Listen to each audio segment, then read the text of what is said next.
जय सिया राम। मैं आचार्य राजेश श्री राम जन्मभूमि अयोध्या से। प्रिय दर्शकों, युद्ध, अध्यात्म, मोक्ष के कारक ग्रह केतुदेव आत्म तत्व की राशि सिंह राशि पर 5 दिसंबर 2026 तक अर्थात 1.5 वर्ष तक विराजमान रहने वाले हैं। कहाँ पर? सिंह राशि पर, सूर्य की राशि पर विराजमान होंगे। केतु की ऊर्जा बहुत रहस्यमयी ऊर्जा है, बहुत रहस्यमयी प्लेनेट है राहु और केतु दोनों। ज्योतिष में अक्सर कहावत कही जाती है, राहु मारे तो कौन तारे। तो वहीं एक दूसरी कहावत भी बहुत महत्वपूर्ण है कि राहु मारे तो केतु तारे। तो राहु के जाल से, राहु के छल से अगर बचा सकता है कोई तो वो केतु। केतु आध्यात्मिकता का ग्रह है और ये सिंह राशि पर आ रहे हैं अर्थात 5 नंबर की राशि पे। 5 नंबर की राशि काल पुरुष की कुंडली में 5वें स्थान पर आती है। 5वां स्थान, 5वां घर क्या है? हमारे इंट्यूशन का है, हमारे पूर्व पुण्यों का है, हमारे जप तप का है, कर्म का है, साधना का है। तो उस भाव पर बैठ करके आध्यात्मिक रुचि तो बढ़ाने ही वाला है, इसमें कहीं कोई दो राय नहीं। लेकिन क्या सभी राशियों को आध्यात्मिक रुचि का लाभ मिलेगा? बिल्कुल भी नहीं। ऐसी कुंडलियां जो आध्यात्मिक हैं उनको केतु एक वरदान की तरह आया हुआ है सिंह राशि पर। केतु सिंह राशि पर विद्रोही की तरह प्रभाव देता है, उसका स्वभाव विद्रोही हो जाता है। अब ये चूंकि एक धूम्रवर्णी ग्रह है, स्थूल पिंड में देखेंगे तो आकाश में कोई स्थूल पिंड नहीं होता राहु केतु का, लेकिन उसकी ऊर्जा हमें बहुत गहराई तक प्रभावित करती है। केतु टोटल ट्रांसफॉर्मेशन के लिए जाना जाता है, पूरा यू टर्न दिलाता है केतु। और ये केतु जब सूर्य की राशि पर आ जाए तो कहना ही क्या, जबरदस्त परिणाम इसके आने वाले हैं, सकारात्मक भी नकारात्मक भी। केतु युद्ध का ग्रह है, उन्माद का ग्रह है, तड़प का ग्रह है, महत्वाकांक्षाओं को बढ़ाने वाला ग्रह है।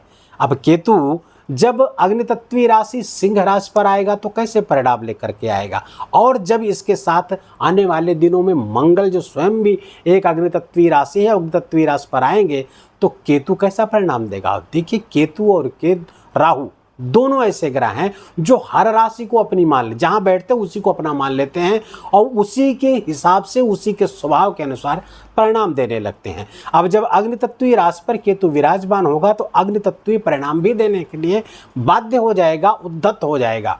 इसीलिए सिंह राशि के केतु को विद्रोही स्वभाव वाला केतु कहा जाता है। अब ये केतु युद्ध का ग्रह भी है, ध्यान रहे। और अभी भारत पाकिस्तान का युद्ध समाप्त नहीं हुआ है, केवल सीज फायर हुआ है, केवल पाज मोड में गया हुआ है, वेट एंड वॉच की स्थिति में है। आपकी एक गलती या उनकी एक गलती एक बड़े युद्ध को आमंत्रण दे सकती है, और तब और अधिक जब केतु सिंह राशि पर हो और आगे 7 जून से मंगल भी केतु के साथ विराजमान होने वाले हैं। फलतः युद्ध अवश्यम भावी है। आप तैयारी बना के रखिए, मानसिकता बना कर रखिए। आने वाले समय में 7 जून से लेकर के 28 जुलाई तक एक ज्वालामुखी योग भी बनने जा रहा है, उसका अलग से वीडियो आएगा, उसमें आप ज़्यादा विस्तार से समझ पाएंगे इस प्रभाव को। अब केतु वृषभ राशि के जातक, अच्छा हाँ, एक चीज़ और यहाँ बता दें कि भारत की कुंडली भी वृषभ राशि की है और चतुर्थ स्थान अर्थात जनता का स्थान है, मास का स्थान है। यहाँ पर केतु और मंगल की युति होने जाने जा रही है और इसी का 1.5 वर्ष में 2 बार सूर्य भी आकर के इसी राशि पर गोचर करेंगे। और 17 अगस्त से लेकर 17 सितंबर का 25 में भी और 26 में भी ठीक इसी डेट पर। तो यहाँ पर जब सूर्य आएंगे तो ये गृह युद्ध जैसी स्थिति पैदा करने जा रहे हैं भारत के लिए। इसलिए हमें बहुत सावधान और सतर्क रहना है, आसपास आंखें खोल करके रखनी है। कोई भी अराष्ट्रीय गतिविधि, देश को नुकसान पहुंचाने वाली गतिविधि हो तो तत्काल उसको सरकार को या जिम्मेदार लोगों को सूचित करें, पुलिस को सूचित करें। केतु यहाँ पर विराजमान होकर के चतुर्थ स्थान पर कैसा परिणाम देगा वृषभ राशि के जातकों के लिए, इस वीडियो को आप लग्न से भी देख सकते हैं और राशि से भी देख सकते हैं। लग्न और राशि दोनों से देखना चाहिए, और यदि राशि और लग्न दोनों का प्रभाव अच्छा आ रहा है तो बहुत अच्छे परिणाम आएंगे, दोनों का बुरा परिणाम आ रहा है तो बहुत बुरे परिणाम आएंगे, एक अच्छा एक बुरा आ रहा है तो सामान्य परिणाम आएंगे। ऐसा इसको देखना चाहिए। अब केतु यहाँ पर विराजमान होकर के चतुर्थ स्थान किसका स्थान है? भूमि भवन वाहन का है। केतु जहां बैठता है वहां से डिटैचमेंट कराता है, वहां से उदासीनता देता है। तो भूमि भवन वाहन से उदासीनता देगा। ये लग्जरी का भाव है, सुख का भाव है, यहाँ से उदासीनता देगा। ये घर का भी भाव है, घर में मन नहीं लगेगा वृषभ राशि के जातकों का। एकदम तय मानिए, घर में रुकना उनके लिए बड़ी टास्क, या रहेंगे भी तो एक कमरे में कैद रहेंगे, अपने में ही मस्त रहेंगे, देश दुनिया से, घर के परिवार के लोगों से कोई मतलब नहीं है। हाँ, घर के ट्रेडिशंस को तो फॉलो करेंगे, घर की जो परंपराएं हैं, जो संस्कृति, उसको तो बिल्कुल फॉलो करेंगे, उसमें कहीं कोई दो राय नहीं। लेकिन आपस में तालमेल का अभाव होगा, आपस में जो भावनात्मक लगाव होगा उससे राहु मन उचाट करेगा। साथ ही साथ ऐसे लोग जो भूमि भवन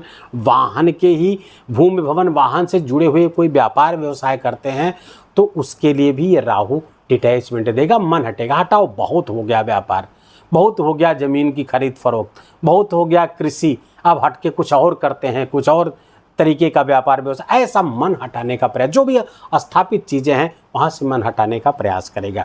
वृश्चिक राशि का कोलॉर्ड होता है, सहस्वामी होता है केतु। और वृश्चिक राशि आपके कहाँ है? 7वें स्थान पर वृषभ राशि के जातकों।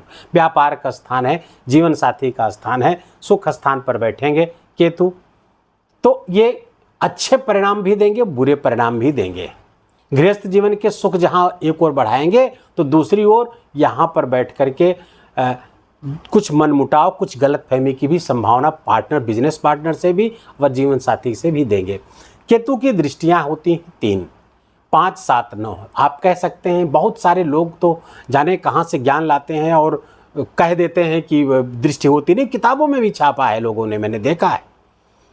महर्षि पाराशर से बड़े ज्योतिष तो कोई नहीं है, सारी ज्योतिष की शाखाएं वहीं से निकली हैं। और महर्षि पाराशर मानते हैं कि बृहस्पति की ही तरह राहु केतु की दृष्टि होती है, तो केतु की भी दृष्टि होती है। आप कह सकते हैं सिर कटा है तो देखेगा कैसे? अरे सिर कटा है तो समझने के लिए हमको बताया जाता है, चीज़ों को समझाने के लिए चीज़ें, इस तरह की कथाएं हमारे लिए आई हैं। वास्तव में वो ऊर्जा है, स्थूल पिंड तो नहीं है, लेकिन वो एक ऊर्जा है। और ऊर्जा की दृष्टियाँ कहाँ, किस तरह से, किस डिग्री पे प्रभावित करेगी, इसके लिए किसी आँख की, किसी स्थूल आँख की आवश्यकता नहीं होती है। तो केतु की जो दृष्टि है वो 5, 7 और 9 है। 5वीं दृष्टि यहाँ से नहीं देखते, इसको भी जान लीजिए।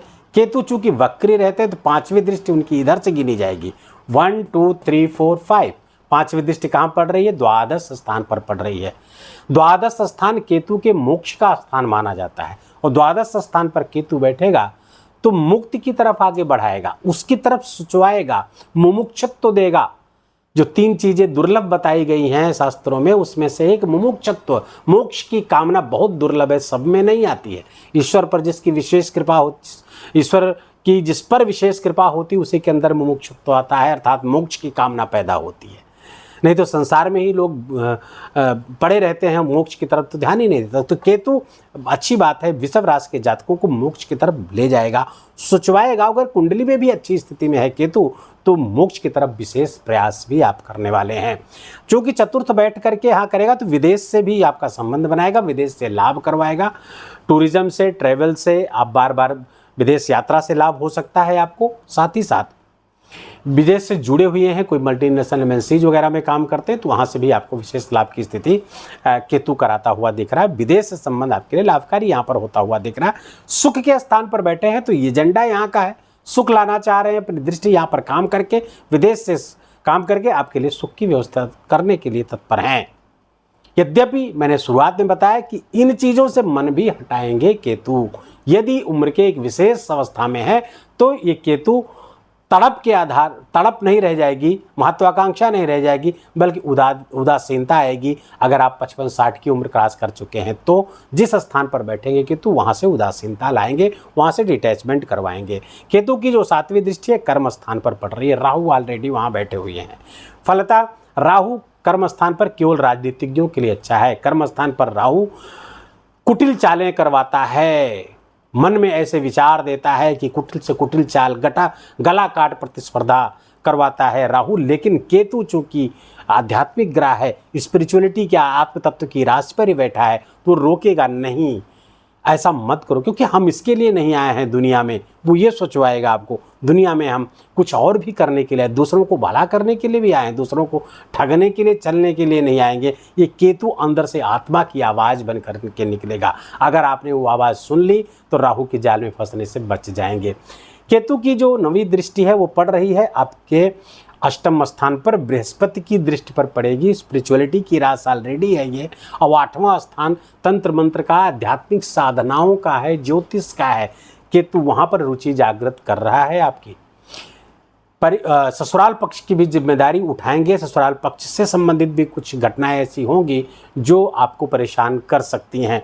केतु की जो दृष्टि है साधना के लिए बहुत अच्छी है। अगर तंत्र मंत्र संबंधित कोई साधना अनुष्ठान आप करना चाहते हैं तो ये केतु 1.5 वर्ष में आपको सफलता दिला देगा। उस दिशा में भी आप काम करेंगे तो बहुत अच्छा। हाँ, जासूस वगैरह आप हैं, स्पाई का काम करते हैं, इंटेलिजेंस ब्यूरो में है, CBI, कहीं भी इस तरह के काम करते हैं तो केतु अंतर्दृष्टि देगा, ज्ञान देगा, जिससे आप अपने क्षेत्र में, रिसर्च में बहुत अच्छा कर पाएंगे।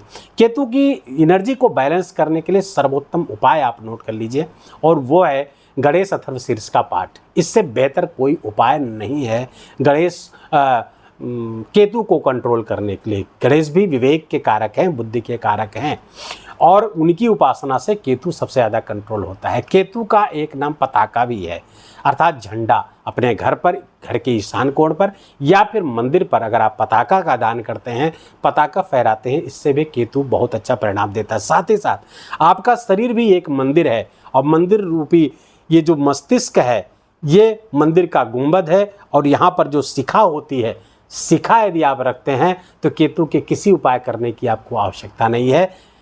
शिखा चोटी रखते हैं, उसमें गांठ लगाते हैं आप, तो निस्संदेह मानिए कि केतु के लिए आपको किसी भी उपाय करने की आवश्यकता नहीं। केतु की एनर्जी हमेशा आप में बैलेंस रहेगी। वीडियो को यहीं विराम देंगे। वीडियो अच्छा लगे, वीडियो आपके काम का लगा हो, मेरा बोलना आपका सुनना दोनों सार्थक हुआ, तो कृपा करके इस वीडियो को लाइक करिए, अपनों के साथ शेयर करके उनको भी इसका लाभ दीजिए। कमेंट में जाकर के जय सिया राम लिखना बिल्कुल भी मत भूलिए। मेरा विशेष निवेदन, विशेष आग्रह आपसे। चैनल पर नए हैं तो इसको सब्सक्राइब कर लीजिए, बेल आइकन की घंटी दबा लीजिए, ताकि नई वीडियो की सूचना आप तक पहुँचती रहे। अपना बहुत बहुत ख्याल रखिए, अपनों का ख्याल रखिए, माता पिता की खूब खूब सेवा करके उनका आशीर्वाद लीजिए। जय जय सिया राम।